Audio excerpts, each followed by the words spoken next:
Guys, nakita natin yung kits natin, medyo mahina siya. Nakuha ko to pagkapanganak ng nanay niya, kabalot pa sa inunan, so hindi siya makahinga, kaya kinuha ko, inalis ko sa inunan, tapos yan, ganyan siya, hirap siya huminga. So nangingitim na siya guys nung makuha ko siya.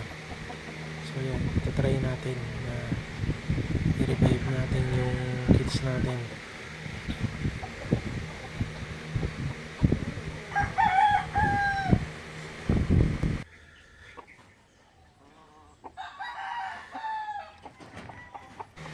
Ngayon na nga pala yung ginagawa ko guys. Kung makikita nyo naman siya, hirap na hirap siyang kumuha ng hangin. So ginagawa natin, pinipress natin yung dibdib niya, parang CPR. So para magpasok yung hangin sa loob, huwag masyadong madiin, baka naman mabali yung ribs niya. Sakto lang yung makakahinga siya, magpapump lang yung heart niya, makakuha siya ng hangin. Medyo may improvement na siya guys.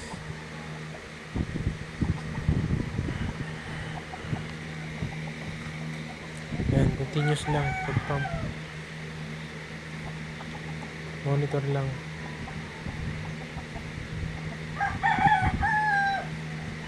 Sige, hinga. Sige, kaya mo yan. Sige, kaya mo yan. Hinga lang.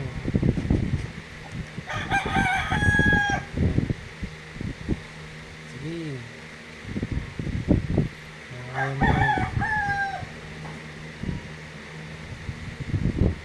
Sige, hinga.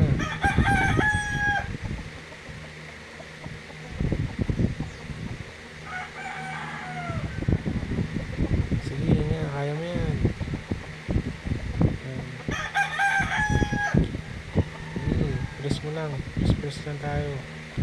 Push lang, push. Medyo nagkakakulay na siya guys. Medyo gumaganda na yung kulay niya. Pero hirap pa rin siya. Hirap pa rin siya huminga.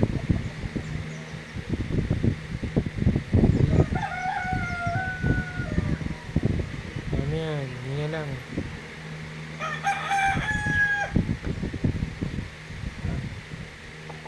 Sige.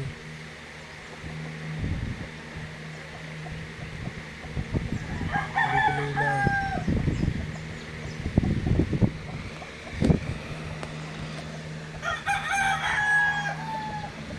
Medyo yan, medyo bumibilis na hinga niya guys. Yan, medyo maganda na improvement ng paghinga niya. Ayun, sige, galing tuloy-tuloy lang, good boy.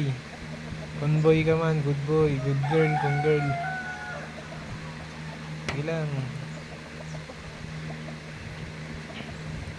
Yan, very good. Yun, gumagalaw na yung kamay niya guys, yung paa niya, I mean. Yun, yan, maganda na guys. Yan, kakakulay na siya, hindi na siya nangingitim. Kanina nangingitim siya, ang itim niya kanina. Yun, nakaka-recover na siya. Yun, good boy, good girl, kung girl ka man, good girl. Yun, sige lang, hinga lang baby. Yan, sige. Yan, nagdo-double pump na yung hininga niya. Ayun o. Yun. Sige, hinga lang. Tulungan kita.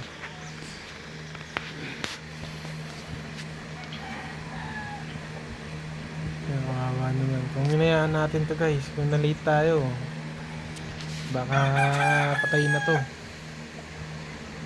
Ilang minuto lang, hindi siya makahinga. Baka patay na siya. So ayan guys, medyo gumagalaw na yung paa niya. Ayan. Ayan, gumaganda na yung kulay niya. Kanina, grabe, di ba? Kita nyo naman. Sobrang itim niya kanina. Pero ngayon medyo gumanda na. Ayun, nag-pink na yung kulay niya. Yun, very good. So yan, gumagalaw na siya ng maayos. Yun, thank you Lord. Yun, thank you Lord. Nabuhay natin yung ano natin. Na-revive natin yung ano natin. Little angel. Thank you Lord. Yun. Pet type nga pala to guys, no? Cross nga pala to ng Angora ko. Tsaka lang Lionhead. So, yan. Yun yung ano niya. Ayun nga pala yung inunan. Yung pinagtanggalan na inunan guys. Yan, medyo okay na siya. Yun, magaling na siya. Ilang, tuloy-tuloy mo lang yan. Yan. Ayan guys, so yan, medyo malakas na siya. Yan. Thank you Lord. Yan. Yan. Thank you. Yun, ayan guys. Naghanap na siya ng daddy guys, oh. Galing, oh. Yun. Gusto niya na dumedi agad, oh. Recover ka muna. Gutom ka agad. Yun, thank you Lord. Nabuhay natin. Kung na-late tayo guys ng minuto lang, baka patay na to. So, yun, okay na siya. Medyo malakas na siya guys. Yun. Thank you Lord. Na-survive natin. Na-revive natin yung ano natin. Isa nating kids. So, 6 sila magkakapatid. Siya yung pinakamahina. Nakita ko siya, nakabalot siya sa ano.